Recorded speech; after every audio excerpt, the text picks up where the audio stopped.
382 votos, bem acima dos 308 necessários. E no segundo turno, que já aconteceu às 2h, né, já foram 375, quer dizer, 12 apoiadores foram dormir, mas não fizeram falta, não. 375 também é um quórum altíssimo. Olha, é preciso deixar claro, eu venho falando assim, a favor da reforma, defendendo seus aspectos positivos, e é preciso lembrar que essa reforma tributária, claro que ainda falta o Senado, mas ela é a mudança estrutural na economia brasileira mais importante depois do Plano Real, em 1994. Né? Então, há quase 30 anos atrás.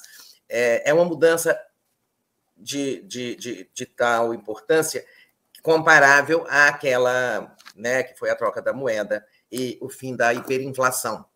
Acho que isso mudará, será um corte histórico na economia brasileira, né?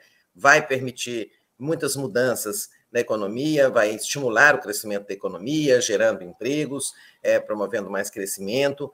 Ela promove justiça tributária, né, assim, redução da carga sobre os mais pobres, não mexe com o imposto de renda, é preciso as pessoas terem claro, nós estamos tratando de imposto do consumo, né? Imposto de renda é a reforma do imposto de renda, é outra emenda constitucional que está lá no Congresso, mas isso é outro momento, né? É porque fala-se muito assim, mas não está taxando os mais ricos. Essa não é para taxar renda, né? É a reforma que trata do consumo, do que a gente compra, do que a gente contrata, e nesse sentido ela traz justiça tributária, mas, sobretudo, ela traz a simplificação, a redução de 5 impostos em apenas 2, né, um do Estado e um da União, do governo federal, e outro para os estados e municípios. E tem, assim, essas miudezas, tem várias questões menores, secundárias aí, que são importantes, mas são, digamos, não é o centro da reforma. O centro da reforma é que PIS, COFINS e IPI viraram um imposto único, né, a contribuição sobre bens e serviços da União, e que ICMS, hoje imposto dos estados, ISS, hoje imposto dos municípios, também são agrupados em um único imposto, o IBS, Imposto sobre Bens e Serviços. Essa simplificação e o fato de que não haverá, sabe, alíquotas diferentes de um estado para o outro, mas sim alíquotas iguais em todos os estados, tudo isso vai facilitar muito a vida das empresas, tudo isso facilitará a cobrança de impostos pela União e pelos estados e municípios, a redução de evasão fiscal, né, de sonegação, tudo isso modernizará muito a nossa economia. O foco dessa reforma é a simplificação, né? É uma barafunda muito grande o sistema que temos. Agora, isso vai entrar em vigor amanhã ou depois de amanhã, quando o Senado também aprovar? Não. Isso é um processo, né, que vai terminar lá por 2030. Né? Então, por isso o governo Lula tem um grande mérito.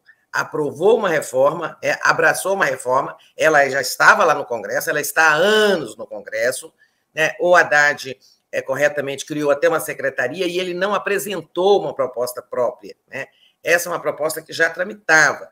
O governo, claro que contribuiu, apresentou suas posições, fez mudanças, etc., mas tratou de fazer algo pensando no país, no seu futuro, e abraçou corretamente a reforma.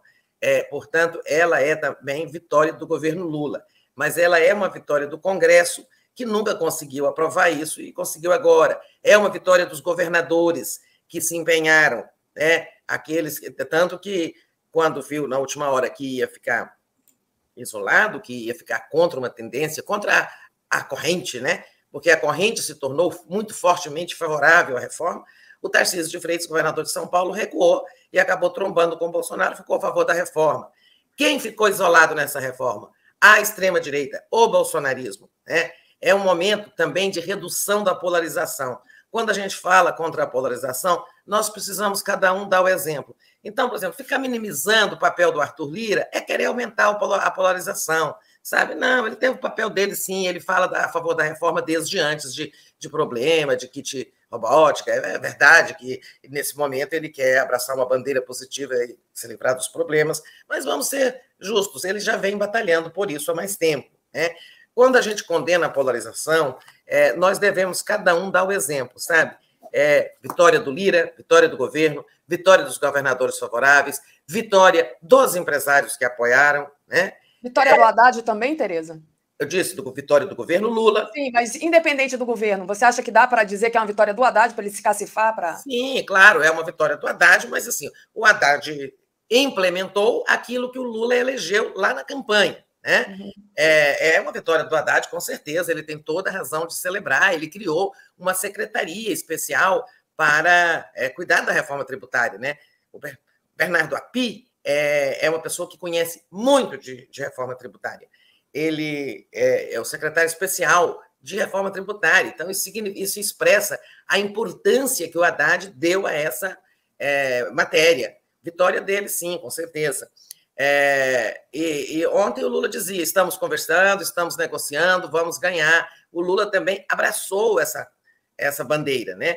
Então, eu acho assim, um momento em que a gente deve ser muito correto, quando eu digo assim, não vamos contribuir para a polarização. Se alguém disser isso foi uma vitória só do governo Lula, não é verdade, entende? Não é verdade, porque o governo Lula não inventou a reforma tributária, mas corretamente abraçou essa bandeira, né? Deu força a ela, sabe? Investiu nela, gastou tempo com ela, gastou energia com ela, negociou e fez disso uma prioridade do governo Lula, mesmo que os efeitos da reforma tributária podem não vir ainda durante o governo Lula. E essa é uma postura republicana do Lula e de seu governo e do Haddad, fazer o que é bom, né, para o país, mesmo que não lucre no imediato. Né? E isso faz a gente ir mudando o Brasil, sabe? Sair dessa polarização, tudo que me ajuda, tudo que me é a favor. Por isso que eu falo assim, vamos colocar, todos ganharam, só saiu isolado dessa batalha o Bolsonaro e o bolsonarismo.